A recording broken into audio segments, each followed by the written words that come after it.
Hi, Mary. Oh, hi, Suzanne. I Oh, went hi, and Suzanne. I went and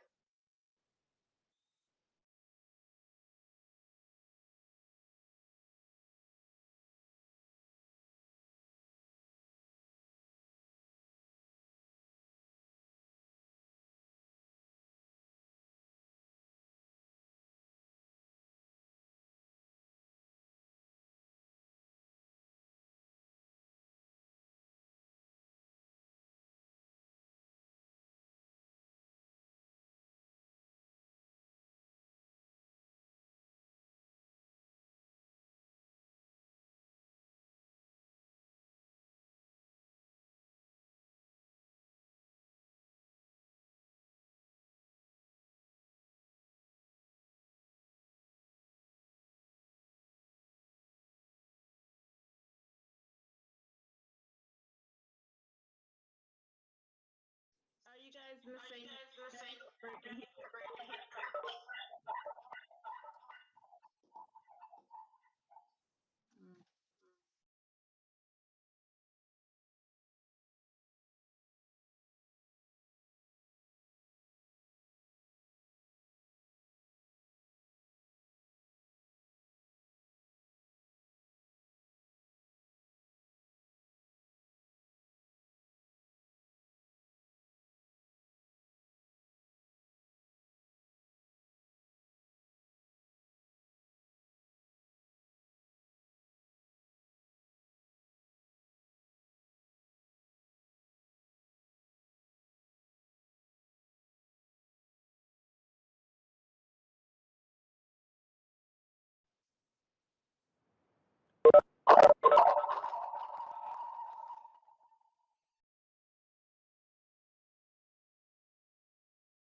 I think that's better.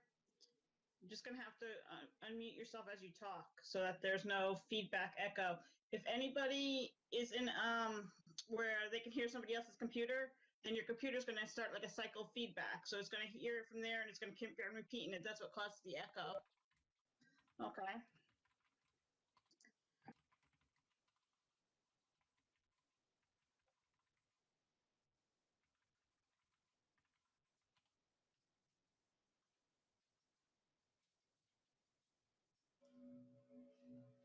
all right, it's Mary. I'm back. Can you hear me?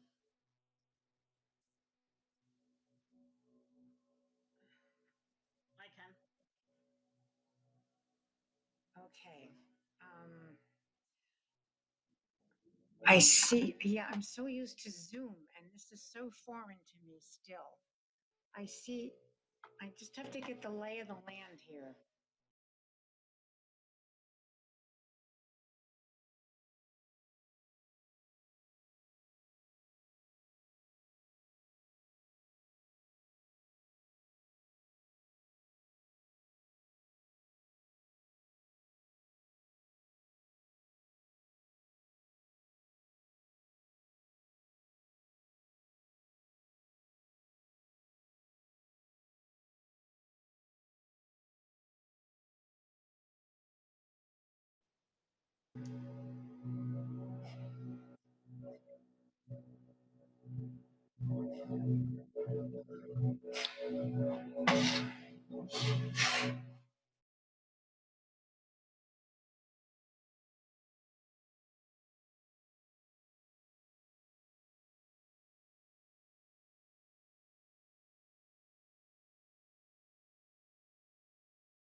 I've never experienced this. This is very different than Zoom.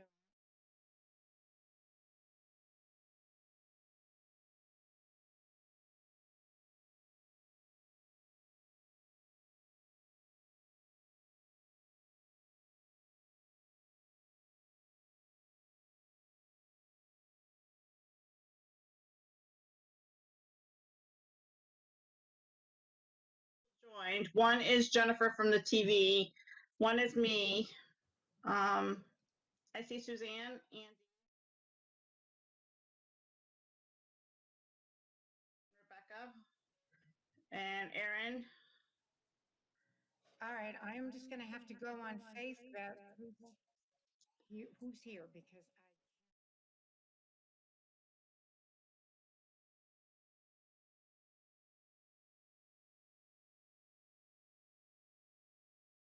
distracting is the guys just showed up about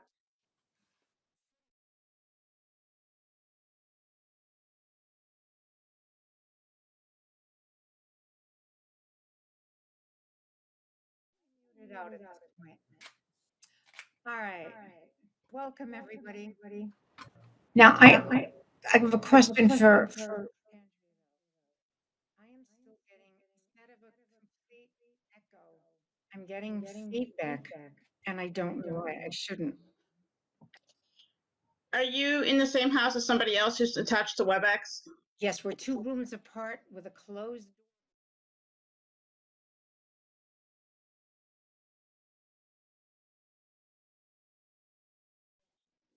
Yeah. And it's not the mute part though, it's the sound part. So even though you're muted, the sound's still coming through.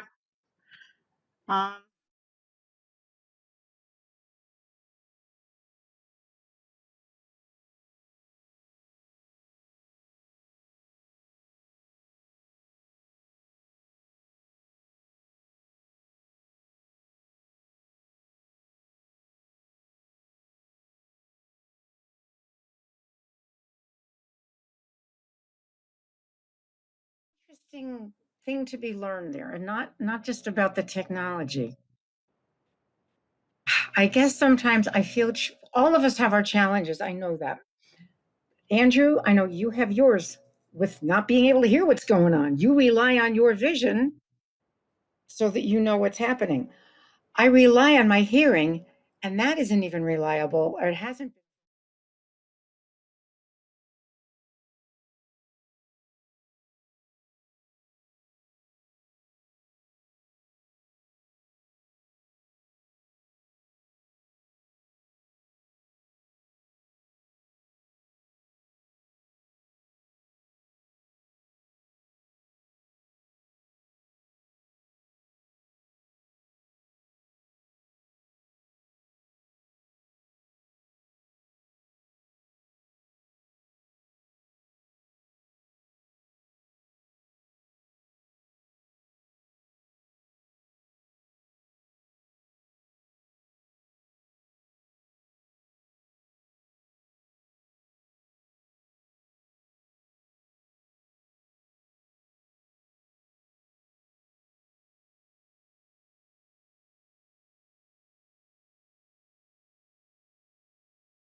Twelve people, so if we do have an introduction, that would be great, and I can make sure I get everybody if I don't see it.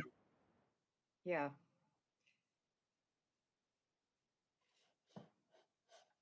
All right, well. I guess someone has to coordinate that introduction. Why don't you, well, all right, Mary Silverberg, your disoriented co-chair. Joe, I'm Jose, Yusef. I answer to many names. All right, who's? Suzanne is here.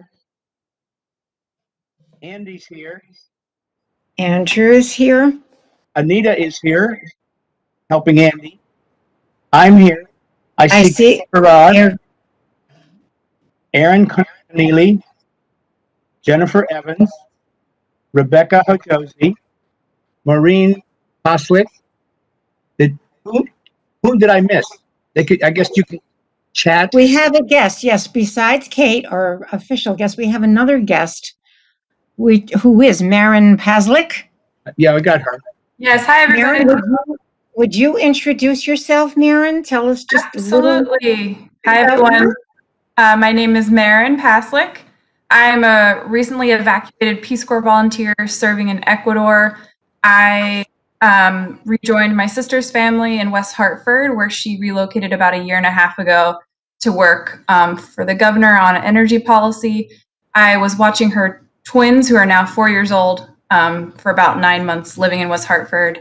And I came to the area from the DC metropolitan region. So it's a pleasure to meet you all. Thanks for having me.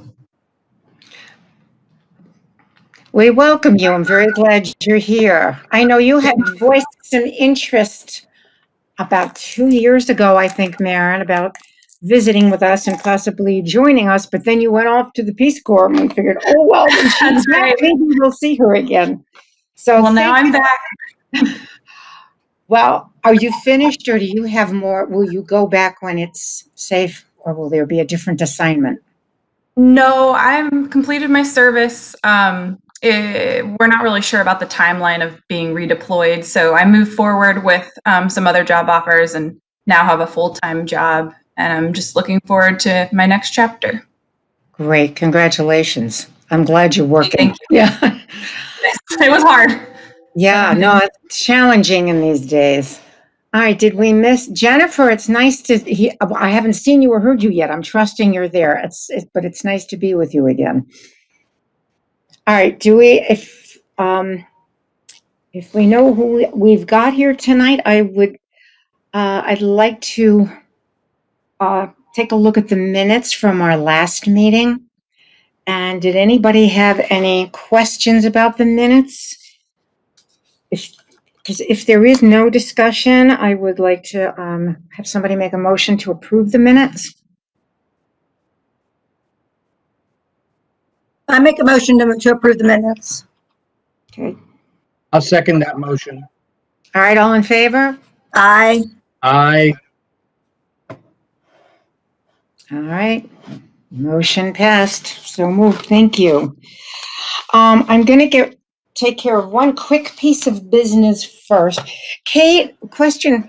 Are you able to stay with us until 6, or do you need to be somewhere else before that? No, I'm able to be here. I'll look forward to it. All right, thank you.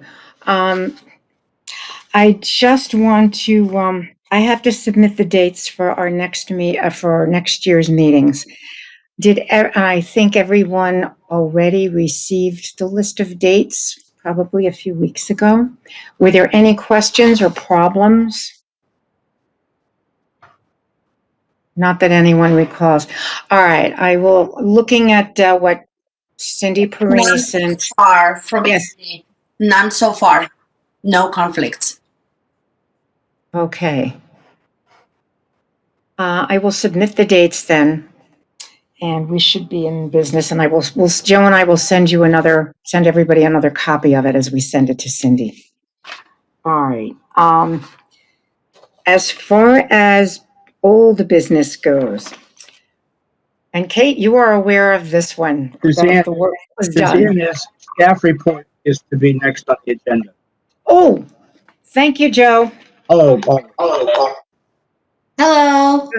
So my report, my report is pretty short tonight because last time we met, I pretty much gave you a very detailed report on a lot of different things. So I only have a couple of things to mention tonight. One is that the accessible restroom at Eisenhower Park is nearly done. So that's good. And then the town will soon select an engineering and design firm to redesign the entrance to Hunter House at Westmore Park to improve the accessibility there. The outdoor classroom is accessible, but we want to make sure that the entrance is also accessible. And that's all I have for tonight. Any questions? All right. Thank you, Suzanne. You're welcome. All right. All right. I guess we can move on to accessible absentee ballot.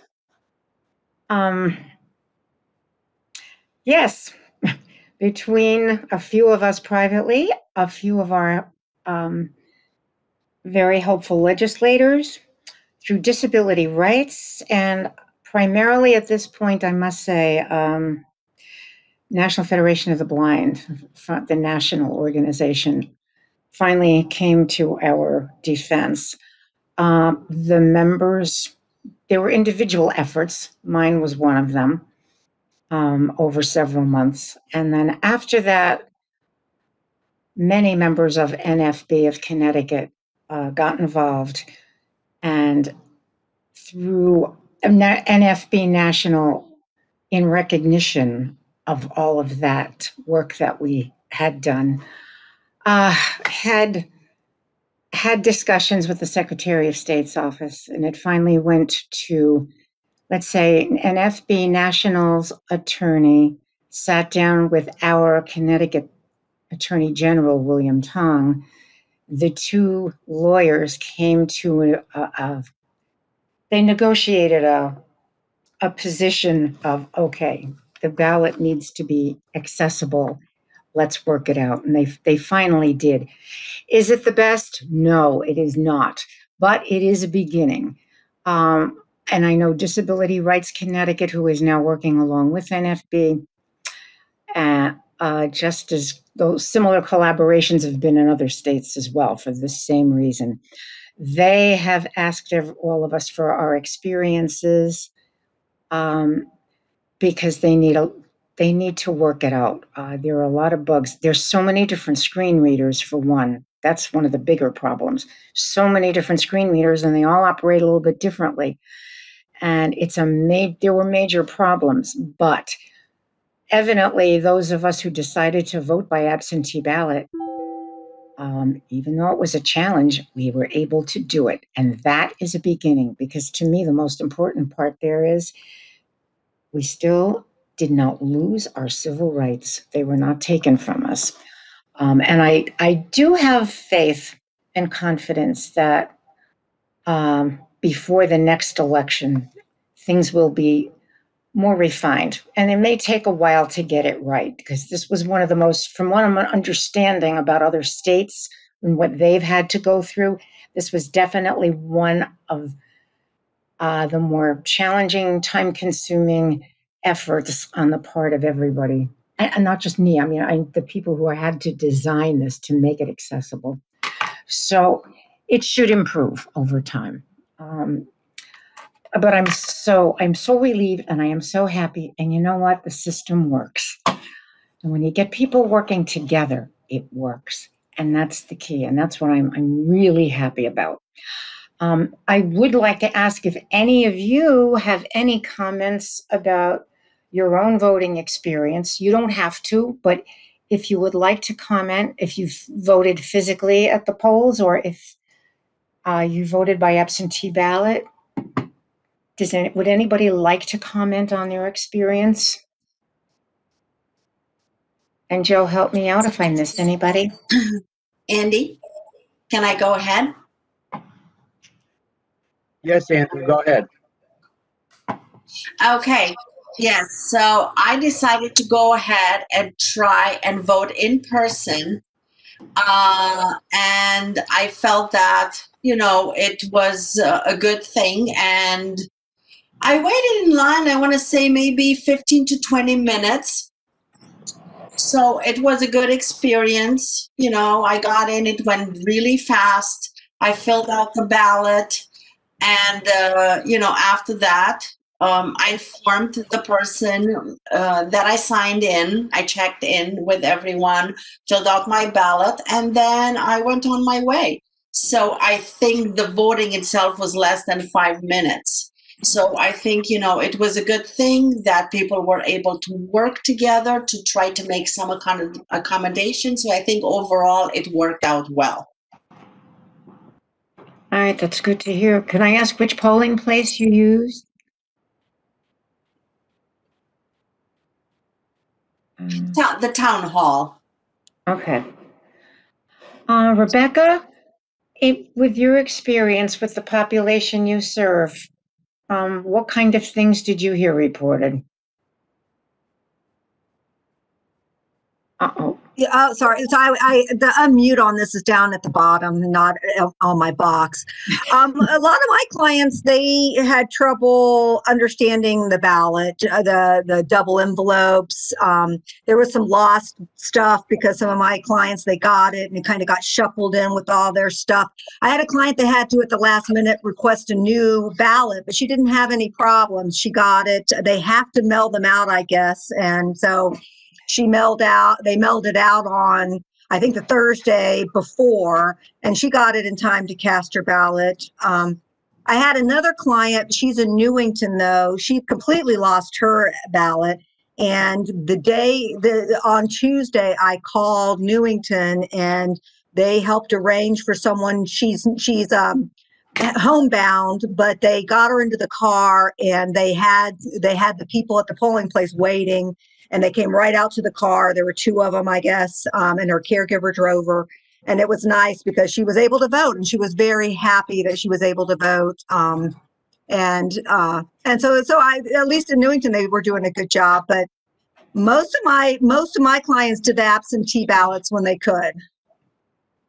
Yeah. And they were glad for it. They were glad that they had that option, and it was fairly easy. There was a big push by a lot of organizations to go over the whole process of putting it in the envelopes and where to sign and how to go about making sure that your vote counted. And I think that a lot of my clients circulated it through their groups, their friend groups, and were able to figure it out. All right. And we're glad to vote. I mean, everybody seemed very energized about voting. Yeah, I mean, even aside from the fact that this was the West Hartford alone, did I understand right? Kate, you probably have numbers on this. I heard over, what was it, 85 or 86% of the registered voters in West Hartford voted. Yeah, over 86%. And I know there's still some outstanding military ballots and provisional ballots they've been counting. So quite remarkable considering in 2016, West Hartford was 77%. And I think it just shows how important voting is. And for some people with disabilities, this was really a challenge because you had to choose between your health and voting, and that's not a good choice. But it lets you know how important the vote is to people, especially when it's high stakes. But it was our state as well as national, and it was that important. So I am going to come back to you very quickly, Kate, because I'm really eager to hear about what you're going to have to tell us. But I do first going to stick with the agenda. Joe is going to tell me if I blow it, so I will be good, Joe. We had one other item. I just wanted to add one thing. At the primary election, we did notice the physical arrangement for the accessible equipment voting not be accessible. That information's been transmitted, to the Secretary of State and all the appropriate people. I don't know I guess it's never mind. Oh, yeah, no, it was a problem though, especially if you came in a wheelchair, at least in my polling place. In all fairness, there was one issue that it wasn't just here in West Hartford, it was everywhere. And I've heard it about other states as well. Because they needed vast numbers of moderators at the polls, and many of the older people who were retired who would normally volunteer did not want to do so this year because of the pandemic and the risks. They were really scrambling for people to work at the polls. And there were so many new people who did come to do that. And they really honestly had no clue. I don't know. You could get into training and how much and what kind, but the bottom line still was there were a lot of new moderators who didn't know what to do. And that did influence voting at the primary. There was a problem, a big one. And I'm assuming, since I have not heard officially, unofficially, or any other way, that people ran into huge problems and barriers at the polls. I'm assuming that it, for the most part, worked out okay.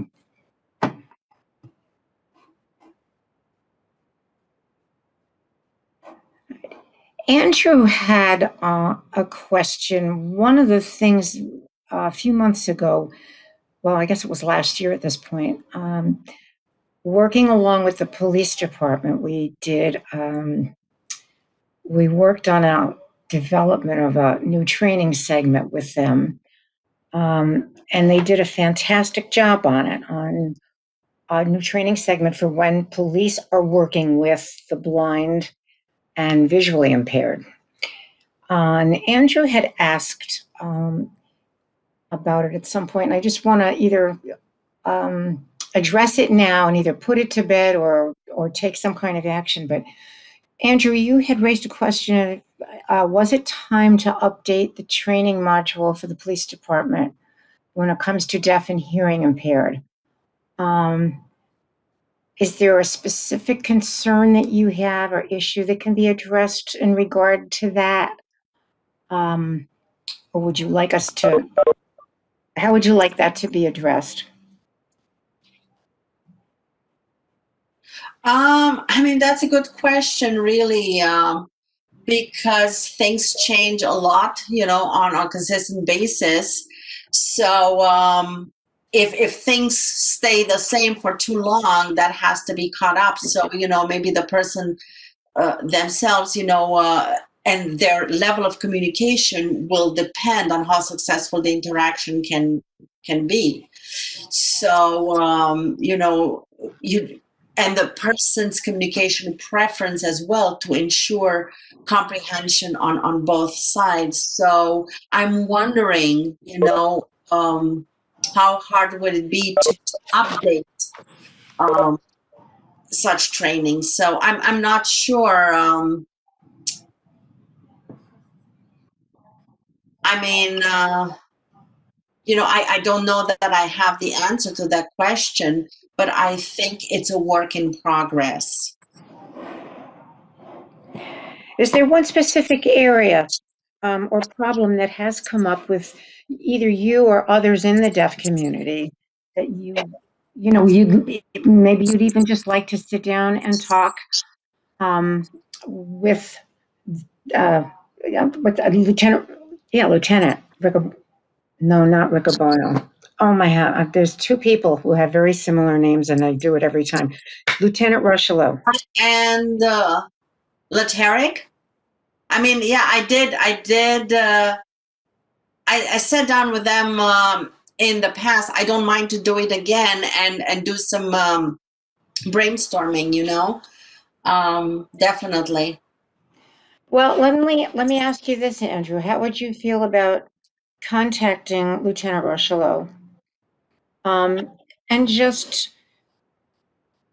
maybe speak with him about your concerns, and then if something does need to be done, maybe then we can address it as a commission. But I think maybe a phone call from you or video call might set the right things in motion. What do you think?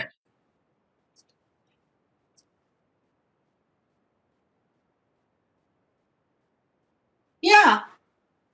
I mean, I do agree that this would be, you know, a good start. So I can email them, or, you know, maybe set up a meeting.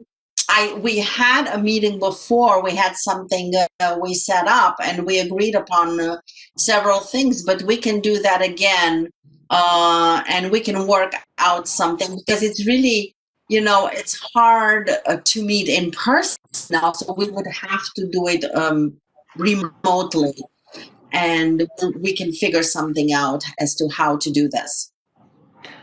Okay, very good. And then you can bring that to us maybe at the January meeting, or if not then, in March.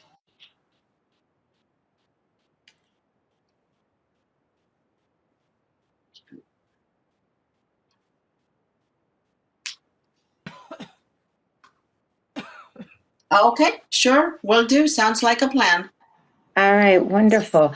Andrew, you had brought up one other thing too, and I just would like to clarify it and see if anybody else in the group has any concerns here. You had asked about issues that would be concerning for people with mental health disabilities. And again, they're the people with mental health disabilities. It's harder to see. That's not, you can't walk or you're blind. That's one thing, or you're deaf. It's quite obvious, but often it's not with mental disabilities. You don't find out until there's an interaction, and then something is a little different and you need to address it differently. Was there a concern that you had about people with mental disabilities being heard or understood or having their issues addressed under a certain circumstance?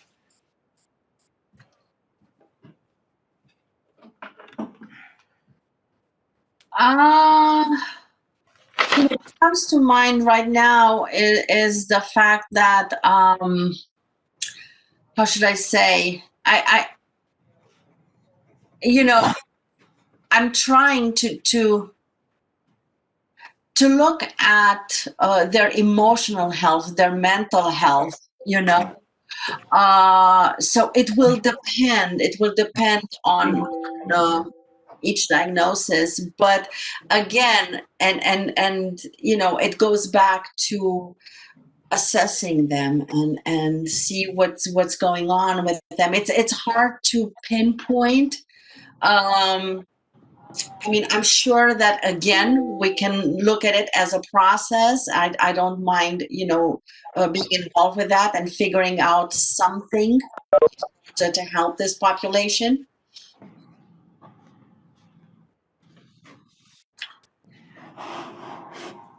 Does anybody have any other comment at this point?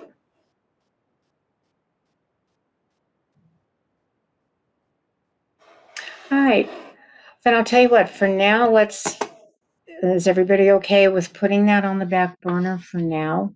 Until or unless something comes up that we need to specifically address, that we can advise the town on?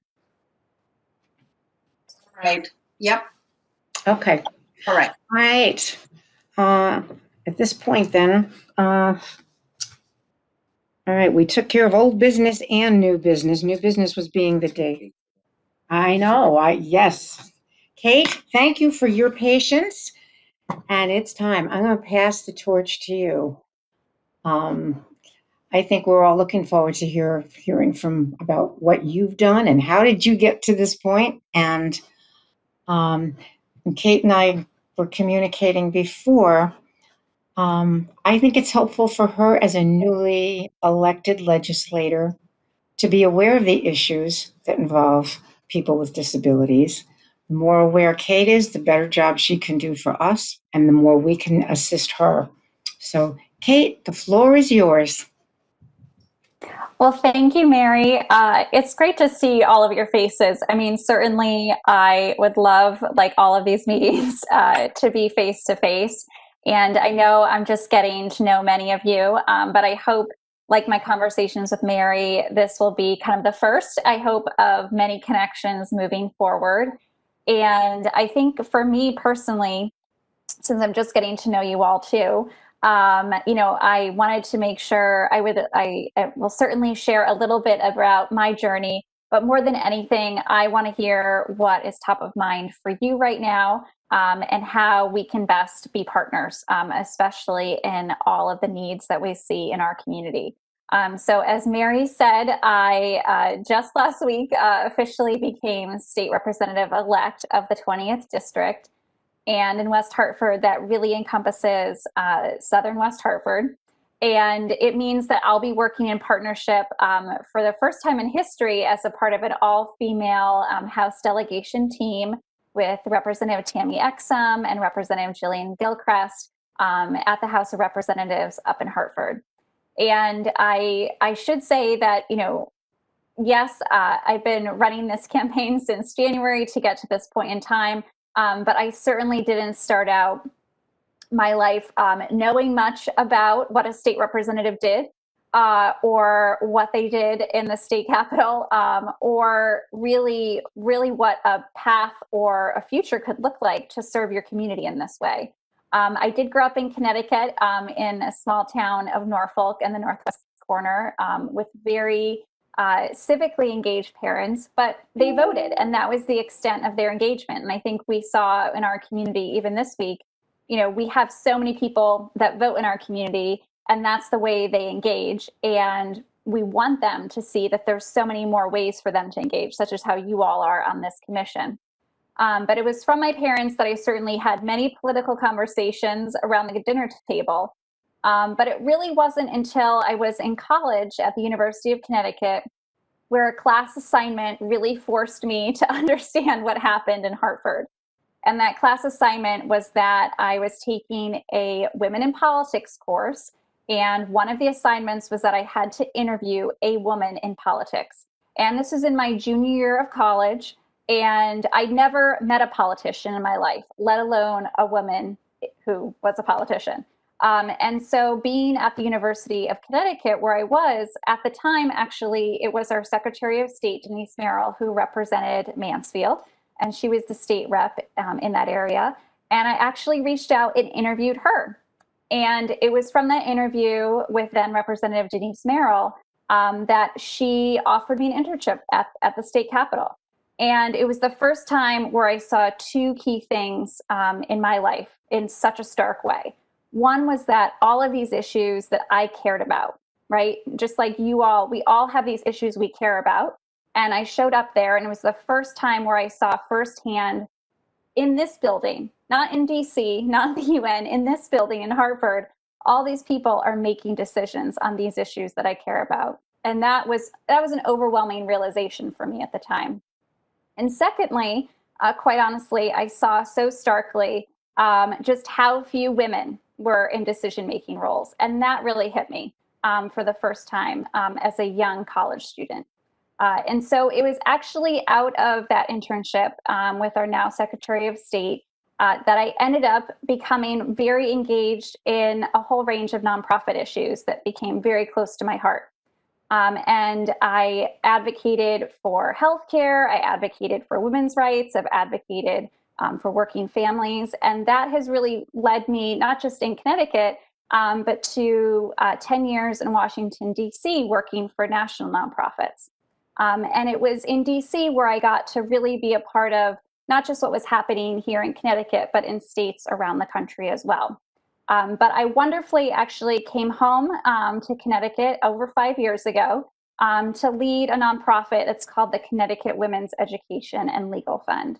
And that organization has a lengthy history, over 45-year history of really advocating for gender equity issues in the state. And I took on that role because, to me, at the heart of so much of what we need to do in our community, it is equity and fairness. And I know you all understand that at a very root value level as well. So in my role as executive director at the Connecticut Women's Education and Legal Fund, we would provide legal education and advocacy services to hundreds of women every year who wouldn't be able to afford it otherwise. We would make sure that we were advocating for issues such as paid leave, minimum wage increases, and sexual harassment training at the legislature. And then we would also do a lot of work to engage particularly younger women in our state around high wage, high growth careers in STEM and manufacturing, all with the goal of closing so many of the equity gaps that we see in our state. So in that role, I certainly had a true pleasure of getting to work with the legislature. Many of these issues that are really daily issues for women and their families. And I made the decision probably almost a year ago now to jump into this whole new adventure of running for office, because as you a little bit heard from me, I've seen kind of the challenges, right, that we have as a state, right, from an advocacy perspective on the outside. But I came home to Connecticut and I saw that we have so many of these challenges still, right? And I feel like I saw it in even starker ways, especially for the inequality gaps in our state, and especially for so many of these equity issues that I mentioned. As you won't be surprised either, we really have not increased substantial representation of women in our state either. We're only about a third of the legislature. So to me, it was kind of looking around and trying to take my own advice, because for many years I had trained and encouraged other women to run, and I had to do the same for myself. And that's what meant me launching this campaign back in January, before we were in this pandemic. But it's meant that throughout this time, for these 11 months, I've really been able to listen so closely to our community throughout all of these uncharted times. And to me, what I'm so excited about getting to talk with all of you is that we know that we have to come up with new solutions as we come out of this crisis. And to me, what has to be paramount is how are we making sure that the most underrepresented voices are at the table as we come up with the solutions. So just to mention, kind of on a personal note, my sister-in-law is intellectually and developmentally disabled, and it actually has become a significant issue in the connection of disabilities and COVID for our family. So my sister-in-law had a job that she was working at now for 15 years in Washington, D.C., but she was no longer able to go to her job once COVID hit. So she had moved up to Connecticut with my husband and I, and that has fundamentally changed her daily routine, but it also made us think a lot about her health and safety. And one of the things that was a big issue at the start of COVID was certainly our concern about the ability of her to seek care if she had COVID. And I know there were many groups involved at the time in advocating to the governor to make sure that there could be a support person if my sister-in-law or anyone in the disabled community needed a support person. And that to me kind of lifts up an issue that, we have to make sure that there are voices at the table of such as yourselves and so many of our underrepresented voices, because we have to make policy with all of us in mind. And to me, that issue was very representative of something that our family was going through and still continues to go through. But to me, it also is what I've heard from constituents thus far. So I've certainly heard from folks with a lot of interest and concerns, not just around where we go on issues of healthcare, but about the environment, right? Or about our education system. We have to make sure that as we're making these policy decisions, that your voices are included. So to me, I am certainly jumping into this new adventure as a legislator with all of you, but it really comes from a place of, having fought, for so many years on the outside as a nonprofit advocate, and really looking to make sure that as we come out of this crisis, we are coming up with solutions that are truly fair. And that's why I was so anxious to join with Mary and join with all of you, because I know you all are, trying to make sure at a town level that we're thinking about these issues at all times. But I want to make sure that I'm lifting up those concerns to bring those to bear on what's happening at the state level. And to me, that's the only way forward. And because of certainly my personal connection to the disability community, I hope that, for all of us, that we can really be partners in what comes next, no matter what. And I'm so glad, Mary, I'll make one more point about the voting piece that you brought up, because I really do anticipate that as legislators, we will be advocating for expanded absentee voting and early voting in the coming session, and making sure that we are true to what you said, Mary, about making those processes as we expand our democracy truly inclusive is key. So we can be extremely positive about the engagement in our democracy, especially in this last election, but that has to ring true as we roll out these new policies. So I'm just grateful for your time, getting to spend some time with you all. But I sincerely want to hear from each of you. Even if it's as simple as, what being a part of this group or being a part of disability rights means to you, or any issues that you want to put front and center in front of me as I make the transition come January. So thank you very much. And thank you, Mary. There we go. Okay, thank you very much. I didn't know either that you had a sister-in-law with ID, and no wonder. That's close to home. That's your heart. I think, when you talk to people, no matter what they do, I think that's what draws people together, because once you've experienced something with a family member or a close friend, you see things you never noticed before. It's so often, I know you've seen this, and now as a legislator, you're going to be totally aware of this, I'm sure. Sometimes, new things begin. Look at the whole thing with the absentee ballot. Well, there was a good reason to start it. They needed it. This was extraordinary circumstances. You no longer need one of those 6 reasons. But then nobody thought about people with disabilities, with a print disability. It was like not on the radar. Nobody was trying to make it difficult. They just don't think about it. And I'm sure your family has experienced that too. Nobody's trying to do ill to you, but they just don't. They're not aware. Yeah, please do. I had to shut my computer off. I had all kind of stuff going on, so I just came over and sat with Mary at her computer.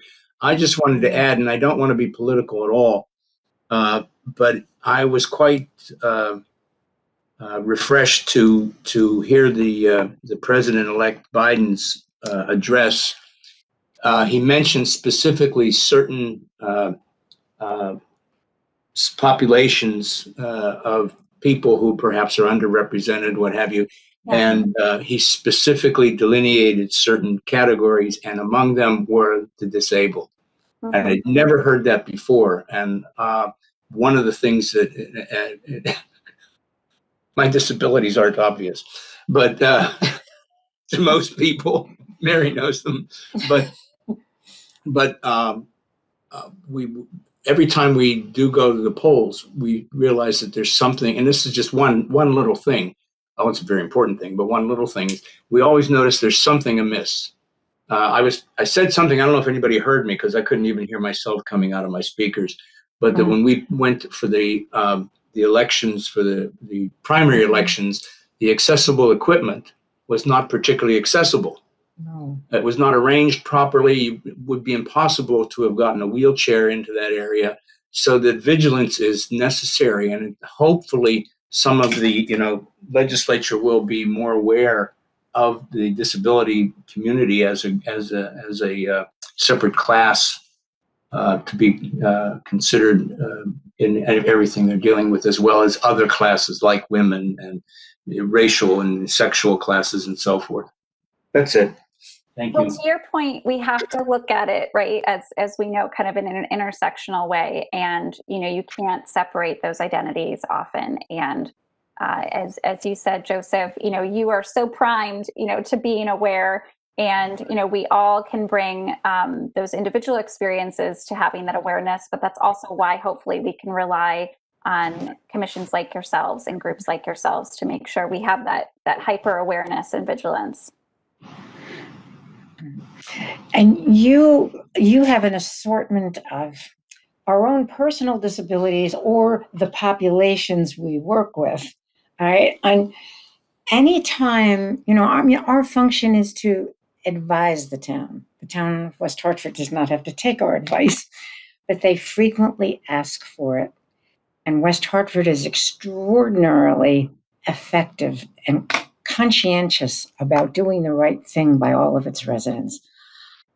So if we would like you to know, please feel free to contact us at any time, because anything to do with disabilities where we can serve people better with disabilities, in our town, which benefits people all over the state. Let's face it, you're doing for all when you do for one.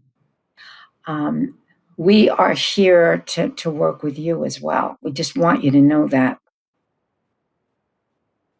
Well, thank you. And as you know, I won't get sworn in until January, but I welcome all and any advice now from you all for that. So if there's certain advice you want to give about certain issues, again, that may have come up in previous meetings I'm unaware of too, I'm completely open to that. Or if you felt there's been barriers before on certain things, I really want to hear that from you.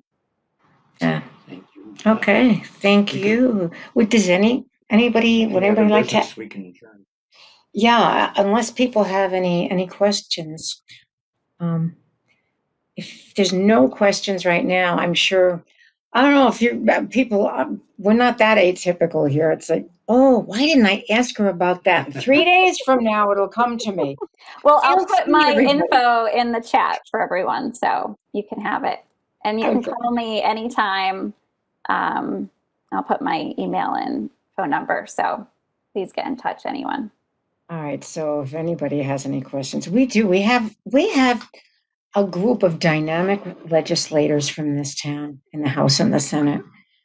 We really do. You worked very hard for us. Well, I have a question. Okay, If there are, I'm writing the contact information down. Oh, So okay. Give me a moment. You can keep going. Okay. Yeah, it's funny, I like you know. I like your tag teaming together on the same computer. It's very good. Together we make one force. Yes, it's very good. It's very good. I would actually, I'm curious if this has come up before, because it's actually, if you all are willing to indulge me, I've actually had a question come up with someone else recently, and I don't know if it's been a discussion point at any other previous meetings, is the bottle bill specifically. Have you all talked about that before in this?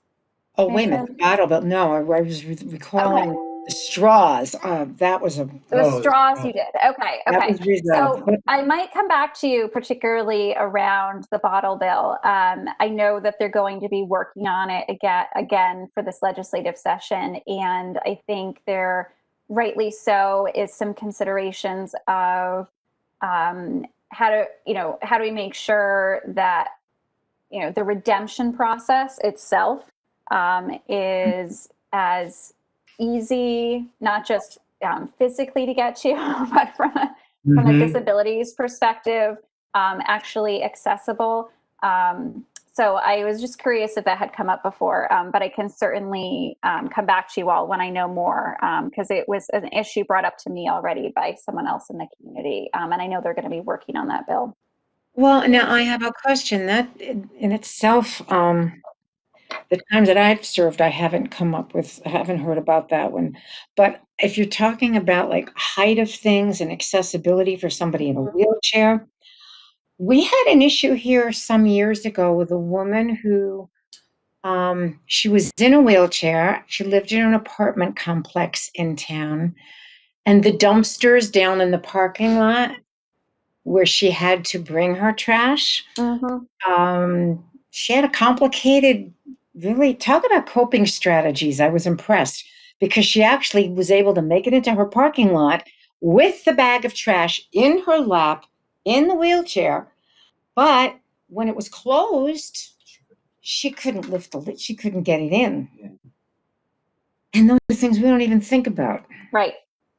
Now, do you know specifically what the concerns were with the bottle bill? Was it the accessibility of getting them into those machines, or was it? It was, and just some of the, understandably every, kind of store setup is a little different, and how well they're maintained is also a part of it. So there might be, one machine that is set up, to be more accessible, but how is that maintained? And it's also very connected to the transportation issues associated, right, with where redemption locations are. And I know the transportation pieces of it is something the advocates had been thinking about, but they hadn't been as heightened on how the needs for disabilities would fit into it. And I'm just thinking about that when you bring up the transportation piece. Yeah. Because I use the paratransit sometimes too. Let's face it, Joe spoils me. But a gal has to still be independent and have her options. And I used to use the paratransit a lot more. But do you really think they'd let me on the van with 2 bags of groceries and a big what do you call it? Well, they would. They give you a 3-bag limit. But would they really let you on there with a gigantic trash bag of cans? Recyclables, yeah. They wouldn't. I'm sure they wouldn't. That is a barrier. And not only that, but you've got to time it. You're not going to just do that. You would be bundling together your food shopping and the recycling. You'd have to make it worth your while to go through all that in the first place. And logistically, how are you going to bring it in if you're alone? Yeah. So stay tuned. I might come back to you on that one. And we We'll may do welcome that. Yeah, please. We would welcome that. Yeah. And in the meantime, until you do that, we'll be brainstorming because that is a big problem. I could see it. Now, here we go. This is a whole all disabilities commission. But again, had I thought about that one? Yeah, because I haven't recycled like that in a very long time. Yeah. I mean, sometimes I have trouble with machines like that in public when the print is too small or it's too high up. I'm not, if it's 6 feet off the ground and I'm only 5'3" and I have to get close to it to read it, that's not going to happen. So yeah, and if you put any 2 or 3 elements together, it becomes an impossible task. Yeah. Yeah, if anybody has any more questions or comments. Mary, can you hear me? Yes. So I don't know if Suzanne or, if you want help with the town of West Hartford accessibility for voting, we've talked about this. I don't mind kind of helping out with that, talking to them and working on some of the physical accessibility issues for wheelchair people, whether it's power chairs or manual chairs or, people with their blind canes. If that's something you want to put in the works before the next voting, which is what, like a year or 2 again, we're going to have another vote. You know what I would suggest you do, Erin? Uh-oh. Just go ahead, talk. Oh, no, that's what I would suggest is you might want to offer your services to our registrars of voters in preparation for the primary. And I'll tell you, they know, and Beth Sweeney, who just became registrar again, she was a registrar a few years ago. So she's come back. So she's aware, both Beth Kyle and Beth Sweeney are very much aware of what needs to be done. I think offering your support, your expertise, you are an occupational therapist by profession. So I'm the PT. It's PT. I'm sorry. Okay. Oh, you have an OT, and I was going to say both of us may want to just touch base with them. That's right. Anna's an OT, you're PT. Yeah. Because I've offered help because years ago in the past, when this whole thing started, I helped with the sensitivity training. Yeah, a few of us did. I think if you might want to offer your services to them. Yeah, I'll reach and out. See, because they've got so many new people each time now that they're going to be training. I don't know how many they're going to retain. I don't know how many new people. I don't know. It's worth a phone call or an email and a possible discussion. Yep, I'll do that. Yeah, great, Erin. Thank you. That's a great idea. Anybody else, or shall we adjourn? Shall we adjourn? Yes. Yes, I can't tell because nobody said anything, so we're going to adjourn. Motion to adjourn. All right, I guess so. Will somebody make a motion to adjourn? Joe? I'll move to adjourn the meeting. All right, somebody second them. Second. All right, everybody in favor? Aye? Aye. Aye. All right, again, thank you so much, Kate. We will all be in touch with each other. And thank you for spending your time with us tonight. It's very much appreciated. Thank you, Kate. It was nice meeting you. My Thank you, pleasure. Kate. Nice to see you Thank you, all. Kate. Please stay in touch. Stay healthy. See y'all Andrea, next week. congratulations. All right, bye.